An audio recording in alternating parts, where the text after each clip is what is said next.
Amado Dios, te agradecemos, te damos gracias por un día más, Señor. Te damos gracias por la bendición que tú nos das de poder estar aquí y de poder escuchar tu palabra, Señor. Gracias por haber producido a través de tu Espíritu el hambre en nosotros, el hambre de poder aprender más, el hambre de conocerte más, el hambre de saber más acerca de ti, Señor, porque eres tú el que nos atrae. Eres tú el que pone el querer y el hacer. Por eso te damos la gloria a ti, Señor. No estamos simplemente porque hemos decidido estar esta mañana, sino también porque ha sido tu Espíritu que nos ha traído. Señor, te pedimos que durante esta hora, tú, Dios, puedes ayudarnos a entender tu palabra, puedes ayudarnos a comprenderla y poder vivirla, Señor, poderla apropiar a nuestras vidas. Que tu Espíritu Santo traiga en este momento esa comprensión clara de tu palabra, Señor. Te agradecemos y dejamos todo este tiempo bajo tu control, en tu nombre precioso Jesús. Amén. Amén. Vamos a abrir nuestras Biblias entonces en Mateo capítulo 9. Vamos a leer desde el versículo 9 hasta el versículo 13. Así que búscalo por favor en este momento, Mateo capítulo 9, versículos 9 al 13. Voy a dar lectura general de lo que dice esta cita bíblica. Tú me vas a acompañar con la Biblia que tú tienes y después vamos a ir observando y viendo qué es lo que está pasando aquí. Amén. Entonces dice así la palabra del Señor. Versículos 9 al 13 de Mateo 9. Pasando Jesús de allí, vio a un hombre llamado Mateo, que estaba sentado al banco de los tributos públicos, y le dijo: sígueme. Y se levantó y le siguió. Y aconteció que estando él sentado a la mesa en la casa, he aquí que muchos publicanos y pecadores que habían venido se sentaron juntamente a la mesa con Jesús y sus discípulos. Cuando vieron esto los fariseos, dijeron a los discípulos: ¿por qué come vuestro maestro con los publicanos y pecadores? Al oír esto, Jesús les dijo: los sanos no tienen necesidad de médico, sino los enfermos. Id pues y aprended lo que significa: misericordia quiero y no sacrificio, porque no he venido a llamar a justos, sino a pecadores al arrepentimiento. Amén. La palabra de nuestro amado Jesús. Entonces, tenemos este relato tan hermoso, este relato de la invitación, del llamado de Jesús a Mateo. Y vamos a un poco ver quién ha sido él. Estamos este tiempo aprendiendo respecto a los llamados que hizo Jesús a los diferentes personajes, apóstoles, quienes eran sus discípulos. Habíamos hablado del llamado de Pedro, del llamado de Natanael, ¿verdad? Y ahora estamos con el llamado de Mateo. Mira el que está a tu lado, Mateo. Amén, Mateo.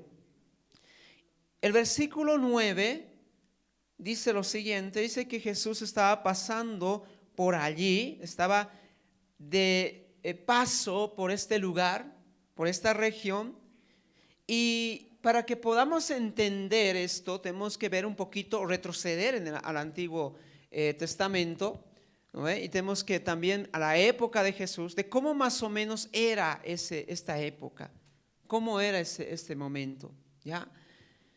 Las ciudades eran lugares donde había una entrada principal.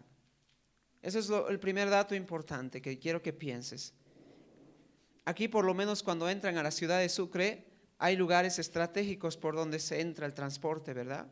Y ustedes ven ahí ¿cómo se llama esto? Una tranca o un lugar de vigilancia, de control de caminos, donde tú pasas y obviamente tienes que pagar peaje ahí para entrar o para salir, ¿verdad? ¿Conocemos eso? Sí, ¿verdad? Yo recuerdo que cuando yo estaba en Villazón, cuando fuimos a Villazón a visitar la iglesia allá en Argentina, y yo veía un paso fronterizo desde Argentina a la ciudad de Bolivia, y no podías pasar así por así, sino tenías que pasar realmente por el control. Ahora, algunos vivillos pasaban también así, ¿no? Pero puedes pasar por el control. Recuerdo una anécdota de un amigo que yo tenía allá en Oruro, que cuando él fue observado en la tranca, o sea, en la frontera con Bolivia, Chile, el que le estaba atendiendo vio en el sistema y le dijo, pero ¿cómo es que tú estás en Bolivia? Porque aquí dice que nunca has salido de Chile. Entonces, él obviamente sabe que no ha salido por el lugar que tenía que salir, ¿no? Que buscó un lugar ahí por otro lado para salir de Chile hacia Bolivia.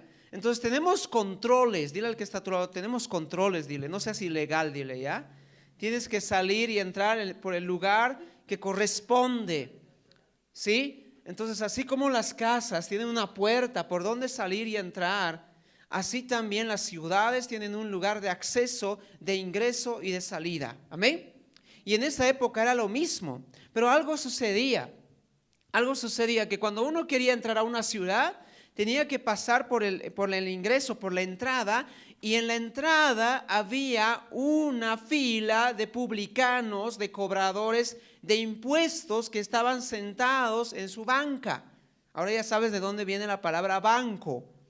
Banco viene de banca, de estos bancos que usamos para sentarnos, porque en la antigüedad la gente, los bancos no eran edificios, no eran infraestructuras, no eran funcionarios, eran personas que estaban sentadas en su banquito, ¿sí? Eso era banca.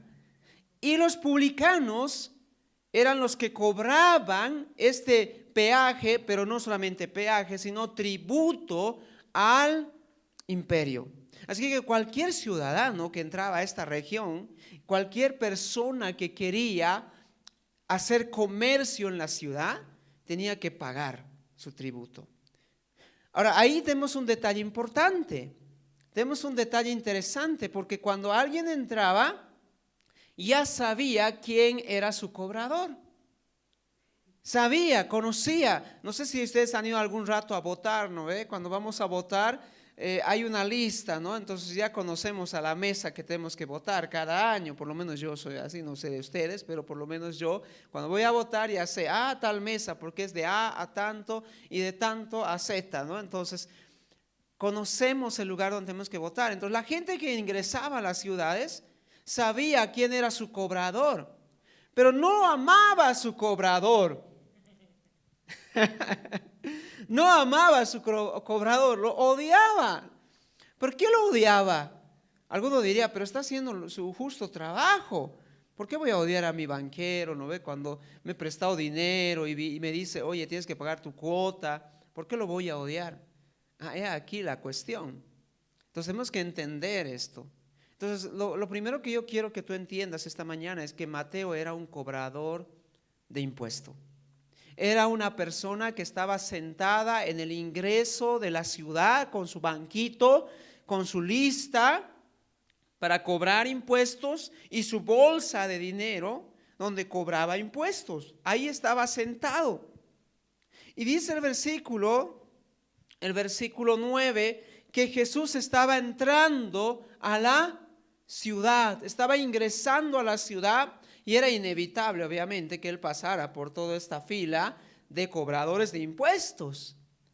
Pero mientras Jesús pasaba por este lugar, observa muy bien, dice que vio a un hombre en común de todos ellos. No había uno solo, sino habían varios que cobraban. Pero observó a uno de todos ellos. ¿A quién? A Mateo. Mateo no estaba por si acaso ahí como que, a ver, ¿quién me está viniendo? No, él estaba trabajando. Él estaba con su bolsa feliz, ¿no? Su dinero ahí. Mucha, mira cuánto estoy ganando y de repente buscando la manera de cómo ganar más. Ahorita vamos a hablar de qué es un cobrador de impuestos y por qué eran tan odiados ellos. Pero la cuestión aquí es que Jesús puso los ojos en él. Lo vio, puso su mirada en Mateo. Amén. Entonces, ¿qué dice la palabra? Dice que estando sentado a la banca de los tributos públicos, y ahí nos damos cuenta dónde estaba Mateo. Estaba sentado en la banca de los tributos públicos. Y Jesús le dice, sígueme. Ahora, antes de que avancemos, cuando nos dice la palabra que Mateo estaba sentado en la banca de los tributos, nos está diciendo que él era un cobrador de impuestos. Él era un cobrador de impuestos. Pero ¿por qué era malo ser cobrador de impuestos? En esta época, la peor gente, la más despreciable, eran los cobradores de impuestos. Los veían mal. La ciudad los veía mal a los cobradores de impuestos. ¿Por qué? Primera cosa, para los que pasaban por el ingreso a la ciudad, lo primero que les llamaba la atención, queridos, era ver a un judío cobrando impuestos. A un judío cobrando impuestos. ¿Por qué? Porque para poder ser cobrador de impuesto, esta información, por si acaso, tú lo puedes estudiar en la historia, no está en la Biblia, pero está en la historia. Para ser cobrador de impuestos, tú tenías que hacer una propuesta al imperio. Había una licitación del imperio y decía, ¿quiénes quieren cobrar impuestos? Y el mejor postor, el que decía, yo voy a reunir para el imperio, por decirte, vamos a hablar en nuestra moneda ahora boliviana, voy a reunir, no sé, 15,000 bolivianos, y viene otro y dice, yo 30,000. ¿A quién crees que empleaba el imperio? Al que mejor ofertaba. Pero el imperio no regulaba y no se metía demasiado en lo que iba a hacer. Es decir, que el que tomaba este empleo era el que decidía cómo reunir ese dinero. Él era el que decidía. Él tenía que cumplir con lo que él había dicho al imperio y darle eso, pero encima no solamente darle lo que había dicho, sino también recaudar para él mismo. Y el imperio le daba esa libertad. ¿Me entienden? Entonces, un judío se ha puesto en la lista diciendo, yo voy a cobrar impuestos para el imperio, siendo judío y estando a favor y sacando dinero a los propios compatriotas judíos. ¿Se entiende? Sacándoles dinero, ¿para quién? Para el imperio. Por eso algunos fariseos le preguntaron a Jesús, porque había un problema ahí. El imperio era realmente agresivo con los impuestos. Y le dicen a Jesús, ¿y tú qué dices? ¿Debemos dar impuestos al César? ¿Debemos dar tributo al César? Ellos querían que Jesús diga, no den tributo. Porque un buen judío y un judío celote, porque la mayoría eran celotes por si acaso, o sea, celosos, ya no celosos. Eran celotes, es decir, estaban en desacuerdo de sublevarse al imperio, querían ser liberados. Y muchos de ellos decían, no deberíamos dar al imperio, estamos más bien engrandeciendo, estamos haciendo que ellos peor nos esclavicen o no, peor nos controlen, deberíamos más bien ser libres, eso pensaban ellos.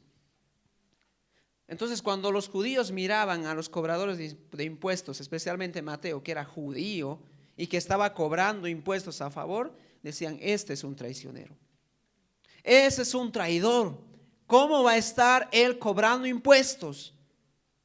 Y por eso los judíos odiaban a los cobradores de impuestos, en especial a los que eran judíos, porque también habían otros de nacionalidad del imperio romano.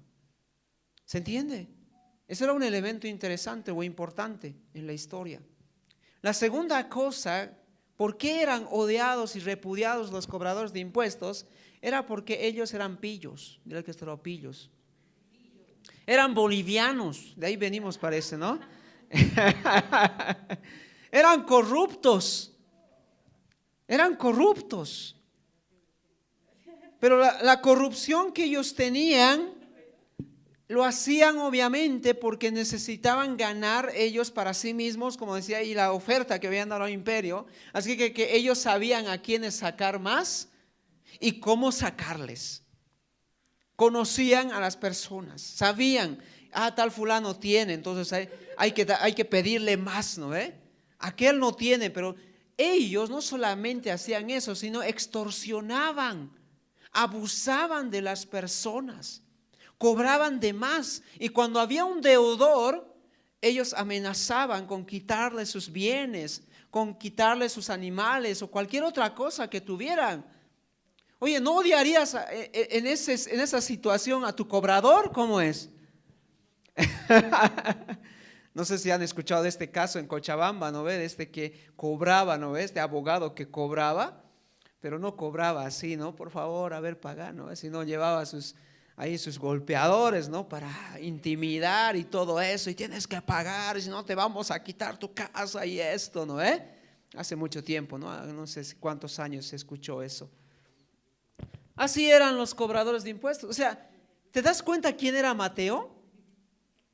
Claro, cuando nosotros escuchamos la palabra Mateo en la Biblia, pensamos, oh, un santo, ¿no? Oh, un seguidor de Cristo, mira. El Señor está llamando a alguien realmente que va a ser fuerte entre sus 12 discípulos. No, era despreciable, eran despreciables. Entonces, que la gente, escúchame bien, que la gente sociabilizara con ellos era extraño. Ellos en su propio círculo de cobradores de impuestos tenían su club social, sus comidas, sus fiestas, pero los judíos que los que se creían realmente de la casta judía, no se mezclaban con ellos. Los fariseos pagaban y ni les miraban. Daban su impuesto y ni les miraban porque decían, estos, ¿no? Los odiaban. Y estaban acostumbrados a ese desprecio. Estaban acostumbrados a esa indiferencia. Pero Jesús, ¿qué hace? ¿Qué hace Jesús? Pasando por este lugar de cobradores de impuestos, ¿qué hace Él? Lo mira a Mateo. Y realmente, escúchame bien, si tú sabes que eres realmente pillo, malo, corrupto, odiado, no sé si te estoy describiendo, no te sientas intimidado, no es mi culpa, ¿ok? No es personal, es profético. Ya, mentira, no. Si de repente tú te sientes identificado y dices, no merezco que Jesús me vea, ¿no ve? Porque sabes quién eres, porque sabes lo que has hecho, porque sabes que de repente hay cosas en tu vida las cuales haces muy mal y las haces con, ¿cómo se dice? Alevosía, ¿no ve? Con mente, no así nomás, por accidente, por si acaso, ¿no? Los haces así. ¿Qué hace Jesús? Pone su mirada en ti. ¿No es sorprendente eso? ¿Por qué estás poniendo tu mirada en mí? ¿Por qué? Nadie hace eso.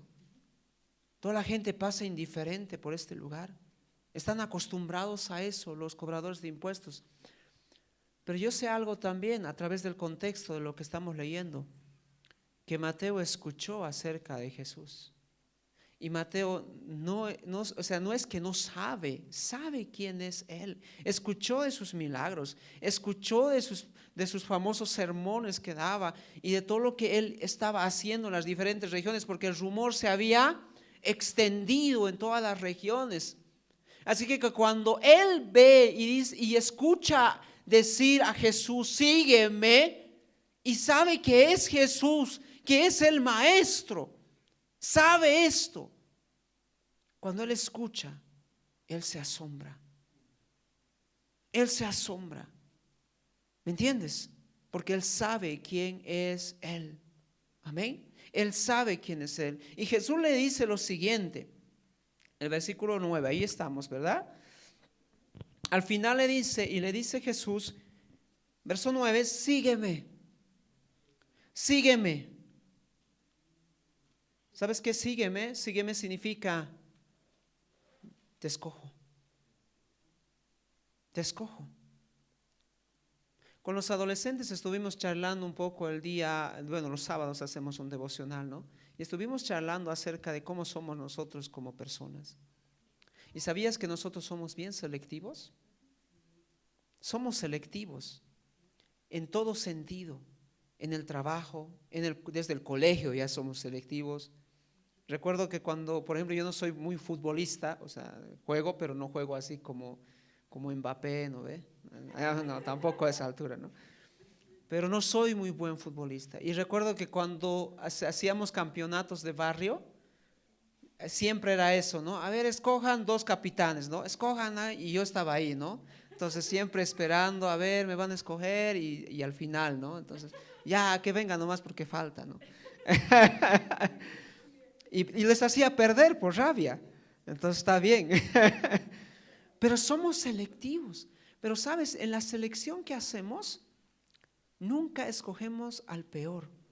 Siempre buscamos escoger al mejor, al más apto, al más capaz, al más talentoso. Siempre decimos, este parece que puede ser útil, ese. Pero Jesús le está diciendo algo a Mateo: yo quiero que tú estés conmigo. Yo quiero que tú seas parte de mi equipo. Mateo dice, ¿cómo? ¿Siendo cobrador de impuestos? ¿Siendo un pillo? ¿Siendo un abusador? ¿Siendo un vendepatria? ¿A mí me estás llamando? Sí, a ti. Dile al que está a tu lado, a ti te está llamando el Señor. Amén. No lo crees, ¿no? Y sabes que hay un principio guardado acá que es importante. Estamos hablando de seguir a Jesús. Amén. Estamos hablando de, ¿cuándo le has puesto costo a seguir a Jesús? ¿En qué momento tú te has impuesto un requisito para seguir a Jesús? ¿Cuándo tú has dicho, este es el estándar que yo tengo que tener para ser un seguidor de Jesús? ¿Cuántas veces ponemos estándares, no? Cosas que de repente pretendemos alcanzar para decidir seguir. Yo conozco muchas personas que no se bautizan porque están buscando llegar a un estándar. Y recién voy a ser un seguidor de Jesús. Cuando no es así, tú no puedes imponerte un estándar. El principio acá detrás de esta verdad es que tú puedes seguir a Jesús no importando tu condición. Amén. Dile al que está a tu lado, no importa tu condición, tú puedes seguir a Jesús. No importa en qué trayecto o tramo estés. Puede que estés empezando, puede que estés en medio, puede que estés terminando, no lo sé en qué parte de tu caminar estás. Puede que estés divorciado. Puede que estés felizmente casado. Puede que estés dolido por una relación rota. No importa cómo estés. Puede que hayas robado al Estado. ¿Entiendes? No importa en qué condición estés. Tú puedes seguir a Jesús. Amén. Porque sabes que te digo algo. Él transforma lo peor y lo hace testimonio de su gloria. Amén, lo hace testimonio de su gloria. Entonces, Jesús sabe que cuando está mirando a Mateo, no va a ser el mismo Mateo después. Él sabe. Por eso le llama, por eso le dice, Mateo, sígueme. Yo quiero que seas parte de mi equipo. Y Mateo, dice la palabra, se levantó y le siguió. No esperó a que terminara la jornada. A ver, ponte en el contexto de lo que está pasando. Vamos a imaginar que yo vengo un día a tu trabajo, ¿ya? Y vengo y te digo, sígueme. ¿Qué harías? ¿Cómo es, Ovidio? ¿Cierras tu tienda o no? ¿Cómo es? ¿Dejas de trabajar o no? Claro, estamos tan afanados en el trabajo. No, un ratito espérame, por favor, voy a seguir trabajando. Pero no solamente es eso, sino, escúchame bien, históricamente el dejar un puesto de trabajo del Estado, ¿qué es? Es un delito.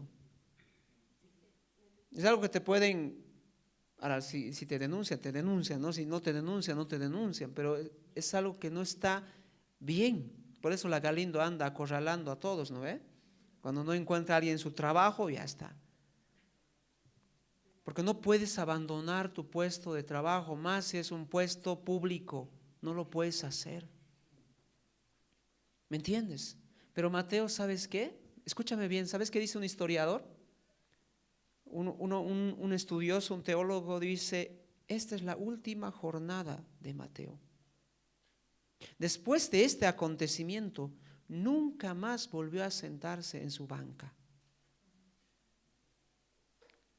Dicho de otra manera, cuando él se levantó, él sabía por qué se estaba levantando.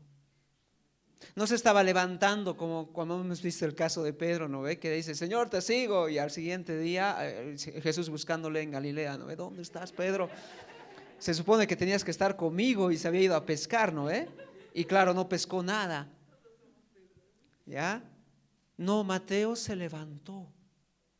Se levantó para no volver otra vez a sentarse en esa banca. Porque él sabe, desde ahora ya no voy a ser un cobrador de impuestos. Porque cobrar impuestos no es digno de uno que va a seguir a Jesús. Mira el entendimiento de él. Amén.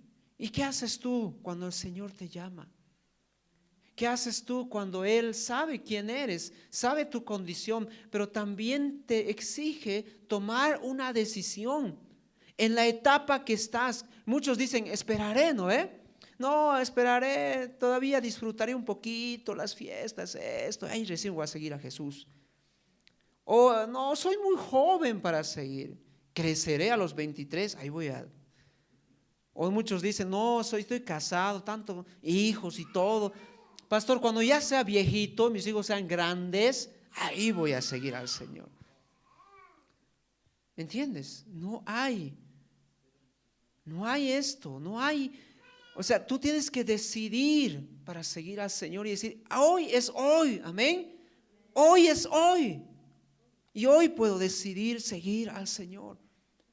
Cuando yo les cuento siempre eso, ¿verdad? Cuando yo seguía al Señor, estaba, no diré en el mejor momento, pero tenía una oferta de salir de Bolivia. Estaba en el coro universitario, estaba ahí cantando, pero como coro, ¿no? Y teníamos que hacer una gira de las universidades. Pero justo me llamó el Señor ahí, en ese momento. Y yo sentí de parte del Señor, siempre les cuento yo a los músicos, ¿no? Y yo sentí de parte del Señor, el Señor me dijo, yo te di el talento y yo quiero que solo tú utilices tu talento para mí, porque soy Dios celoso. No quiero que lo uses ni para tu enamorada, ni para nadie, excepto para mí. Ha sido tan fuerte esto en mi vida, tan visible, tan real, que ese mismo día yo renuncié al coro universitario. Me salí y dije, voy a empezar a cumplir lo que el Señor me ha pedido, yo lo voy a hacer. Amén. Si tú tienes algo que el Señor te está diciendo y te está mostrando que debes dejarlo, hazlo. Amén. Hazlo. No titubees, no pienses. No estés ahí, a ver, me conviene, no me conviene, ¿qué van a decir mis amigos? A ver, mi familia, ¿qué va a decir? No, toma la decisión. Sé radical, amén. Sé radical. Recuerdo otra cosa que ahorita viene a mi mente, es que una vez el pastor predicó acerca de la idolatría, ¿no? Y justo habló de los niñitos, ¿no? Y que los niños, y que no es de Dios, y no lo dijo simplemente de sus creencias, sino de lo que decía la palabra del Señor. Y ese año, mira, yo desde mis 12 años siempre añoraba tener un niño para bailarle, porque siempre iba a bailar para otros. Mis amigos me invitaban, yo iba ahí y bailaba y todo, pero nunca lo habíamos hecho en mi casa. Un año antes de que nosotros nos convirtiéramos al Señor con mi familia, nos regalaron por fin el niño. Porque tenían que regalarnos, no se valía comprar. Bueno, eso dice la tradición. Entonces nos regalaron un niño. Y ese mismo año escucho esa prédica, ¿no? Y yo, y confrontado, ¿y ahora qué hago? Pero nuestra radicalidad era tan fuerte que dijimos, el Señor nos ha pedido. Y esa misma noche, aquí tengo una testiga, porque quemó también sus niños con nosotros, que es la hermana Rosita. Esa misma noche quemamos todos los niños, ¿o no, hermana Rosita? ¿No ve? Ah, ya tatay, dicen algunos, ¿no? Pobre niñito. Ya, dile al que está tu discipulate, por favor, dile. ¿Me entiendes? Lo rompimos, lo quemamos todo, incluso cuadros, ¿no? La hermana tenía ahí sus cuadros. Ella era más tradicionalista, parece, ¿no? Porque es paseña, ¿no? Su equeco, ¿qué tenías? No sé qué cosas tenía ahí. Che, hermana, mejor no te avergonzaré esta mañana. Pero gracias al Señor está libre ahora. Todo lo quemamos esa noche. Pues, ¿por qué no puedes tomar una decisión así? ¿Por qué te amarras a tu pecado? ¿Te das cuenta aquí Mateo? Él deja y dice, yo voy a dejar esto y voy a seguir a Jesús. Amén. Voy a seguir a Él. Versículo 10, por favor. Avancemos porque si no, no acabamos.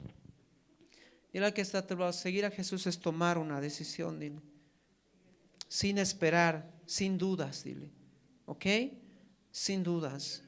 Segundo principio importante. Versículo 10 dice, y aconteció que estando él sentado a la mesa en la casa, he aquí que muchos publicanos y pecadores que habían venido se sentaron juntamente a la mesa con Jesús y sus discípulos. ¿Qué está pasando aquí? Después de que Mateo se levanta, ¿sabes qué? Vuelve otra vez al lugar donde estaban sus compatriotas, pero esta vez no para trabajar. ¿Para qué volvió? Para invitarlos. Claro, ¿a quién más iba a invitar él si los únicos de su círculo cercano eran sus colegas, que eran igual que él? Y los invitó y les dijo, ¿saben qué? Voy a organizar una fiesta. La palabra aquí, casa, no es domicilio. En el griego esto es salón.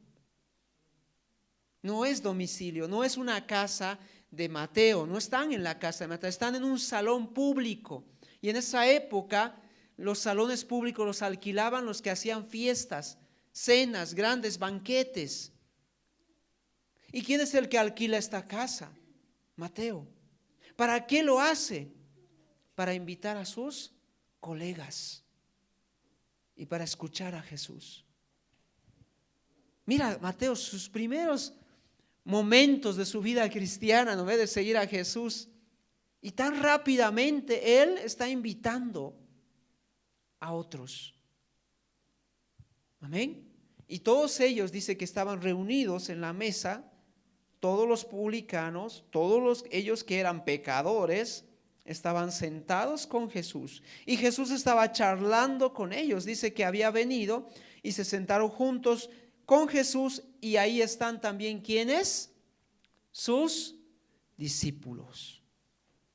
Sus discípulos. Ellos también están ahí. Pero yo quiero que pongas atención ahora a lo que va a pasar. Mira, observa muy bien qué es lo que va a ocurrir. Versículo 11 dice que cuando vieron esto los fariseos, por eso es una fiesta pública. Cuando es pública, eso es lo interesante de esa época. Cuando era pública, cualquiera podía entrar. Eso era una fiesta pública. Cualquiera podía entrar. Si hubiese sido Mateo en su casa y una fiesta privada, él hubiese decidido quiénes podían participar de esa fiesta. Pero es una fiesta pública. Así que los fariseos se enteran, ¿no ve? De que están haciendo una fiesta. Pero lo que les llama la atención no es la fiesta y no es quiénes están haciendo la fiesta, sino quién está ahí en esa fiesta. ¿Quién está? Jesús. Ojo que no es un principio para que tú vayas a la discoteca, ¿no ve? Ah, como Jesús, yo también tengo que estar con los discotequeros, ¿no ve? No. No es así. Aquí Jesús está porque Mateo le ha invitado y porque el propósito de este banquete, de esta fiesta, es que sus amigos puedan conocer a Jesús.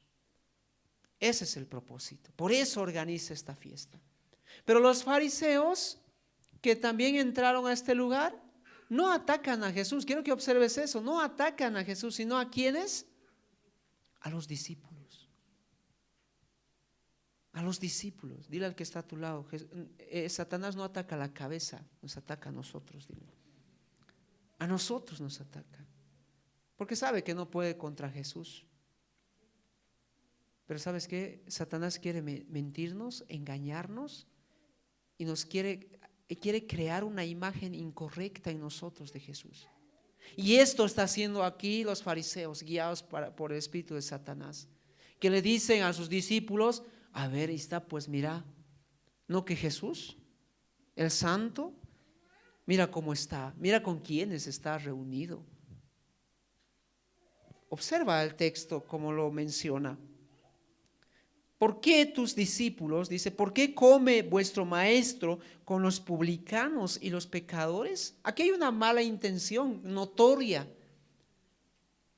que los fariseos estaban buscando manchar la imagen de Jesús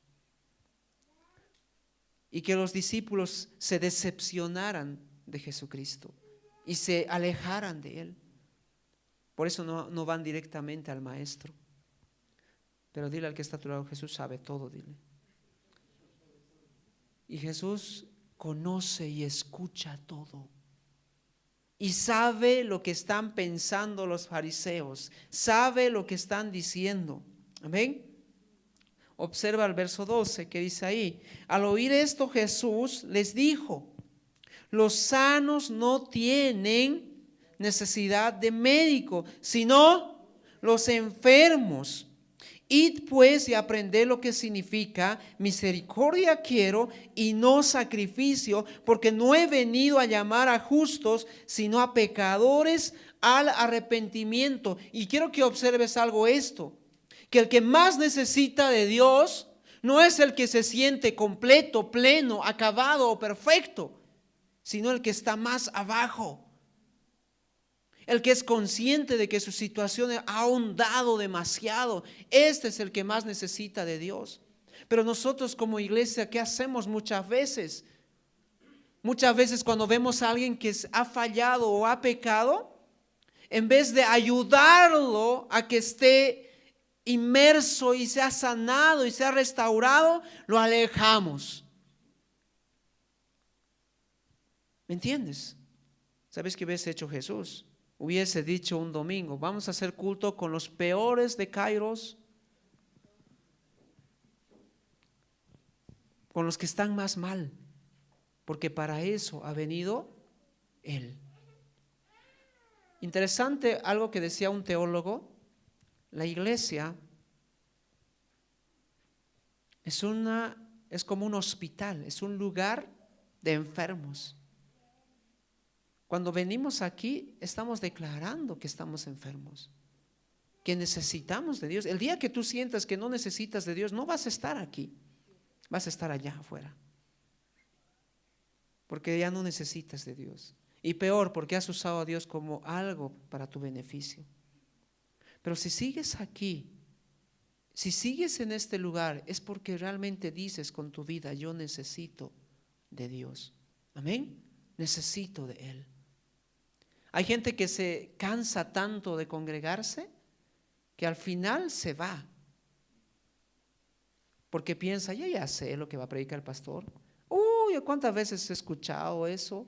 Yo ya sé arrepentimiento, claro, yo ya lo conozco. Fe, yo ya lo conozco. Pastor, predique pues algo nuevo, algo novedoso. Como dicen, pastos frescos, pastor, necesito. No hay pastos frescos, dile, pura paja seca, dile.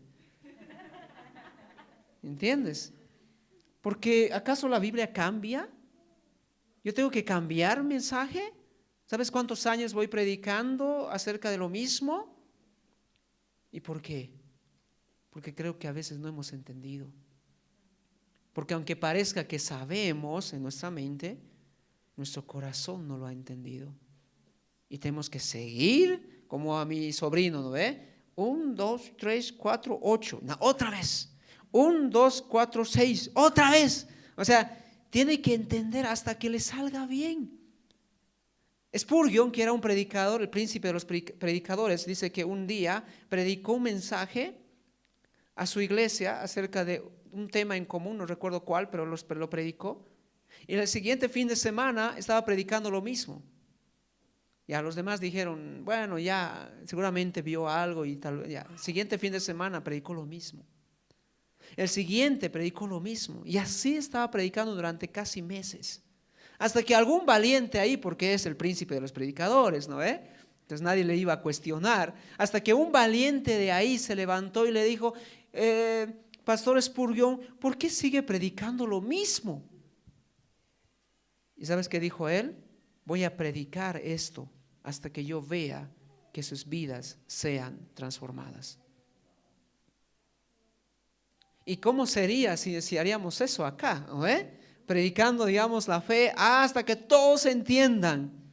¿Cuánto tiempo tendría que pasar para que tú puedas entender qué es realmente creer?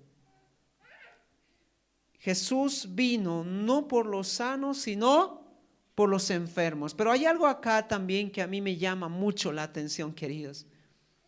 Que los fariseos no es que estaban sanos. Jesús no está declarando aquí que los fariseos están sanos, porque el mismo Jesús dijo antes también a ellos sepulcros blanqueados. Es más, me atrevo a decir que tal vez los fariseos eran mucho peores que los publicanos. Pero hay un problema, que los fariseos no eran conscientes de su realidad, que ocultaban la verdad de su vida, lo ocultaban, pero en realidad ellos sabían quiénes eran. Por eso Jesús no obliga, no dice, quiero que te obligo a que tú vengas. No, sabes, Jesús sabe cuando nosotros somos conscientes de nuestra necesidad, o cuando nos volvemos necios y nos enceguecemos y creemos, yo no necesito del Señor. Jesús sabe que todo ser humano, escúchame bien, desde el más pequeño hasta el más grande, desde el más incapacitado hasta el más capacitado, hasta el más conocedor de toda la historia, no importa quién sea Spurgeon, sea cualquier teólogo conocedor que haya estudiado tanto y tanto día tras noche, necesita de Él. Amén. Necesitamos de Él. Así que depende de ti decidir si realmente Jesús ha venido por ti o no ha venido. Cuando tú reconoces tu situación. Versículo 13 dice, id pues y aprended lo que significa, misericordia quiero y no sacrificio, porque no he venido a llamar a justos, sino a pecadores al arrepentimiento. Observa, esto es realmente maravilloso, porque eso está atacando algo fuerte en la vida de los fariseos. Ellos se habían acostumbrado a llevar sacrificio, ya no de corazón. Es más, recordemos Jesús en el templo, ¿no ve? Botando mesas, porque se había convertido en un mercado para vender sacrificios. Por lo menos antes salían de casa y llevaban su sacrificio, y sabían su culpa, y sabían que habían pecado delante de Dios, y se apenaban y se afligían. Pero aquí los fariseos ya no hacían eso. Ellos lo hacían como un rito. Agarraban ahí en el mismo templo, compraban con su gran plata lo mejor, y le daban ahí al sumo sacerdote y lo ofrecían en sacrificio. Y Dios dice, yo no quiero eso, no me sirve eso, porque yo nunca busqué eso. ¿Me entiendes? Yo no busqué eso. Lo que yo busqué es tu corazón. Amén. De labios me honran, pero su corazón está lejos de mí. Por eso el Señor dice, yo no quiero sacrificio, yo quiero misericordia. Yo quiero que te compadezcas de aquel que me necesita, porque misericordia es no dar lo que la persona merece. Eso es misericordia. Y nosotros como padres sabemos a veces hacer misericordia con los hijos, ¿o no? Sabemos que el hijo merece castigo porque ha hecho un acto, pero nos compadece tanto que decimos, no lo voy a castigar, y detenemos el castigo. Esta es la actitud de misericordia. Dios podría juzgarnos a todos, ¿sí o no? ¿Merecemos castigo, sí o no? ¿Y por qué no lo hace? Porque Dios es un Dios de misericordia. Y es lo mismo que Dios quiere que podamos tener con los demás. Amén.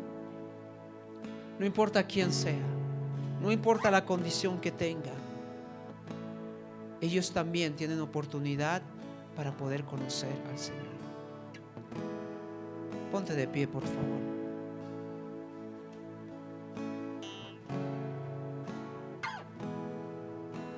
Al final, Jesús revela el propósito, diciendo que Él no está fomentando el pecado por si acaso, sino lo que Él está diciendo es que sabe que estas personas que van a seguirle van a arrepentirse. Por eso dice, porque yo les he llamado al arrepentimiento.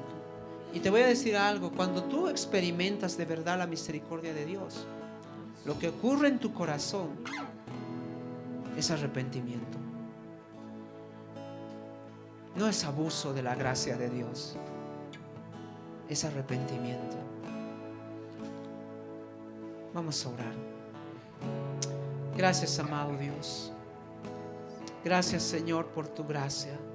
Gracias por mirarnos, Señor, porque a pesar de quienes somos y de lo que hemos hecho, así como has mirado a Mateo, siendo él en la condición que estaba, y le has llamado, así también, Señor, esta mañana tú estás llamándonos. Y nos estás llamando, nos estás diciendo, sígueme.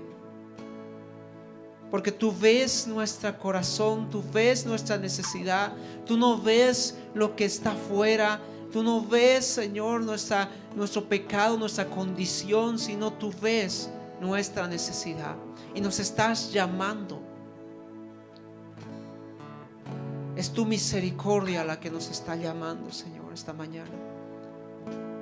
Permite que nuestro corazón pueda también tener la misma actitud de Mateo, de levantarnos de nuestro lugar y decir, sí, te voy a seguir, te sigo a ti, no importa mi condición. Me apodero de tu misericordia, me apodero de tu gracia, Señor.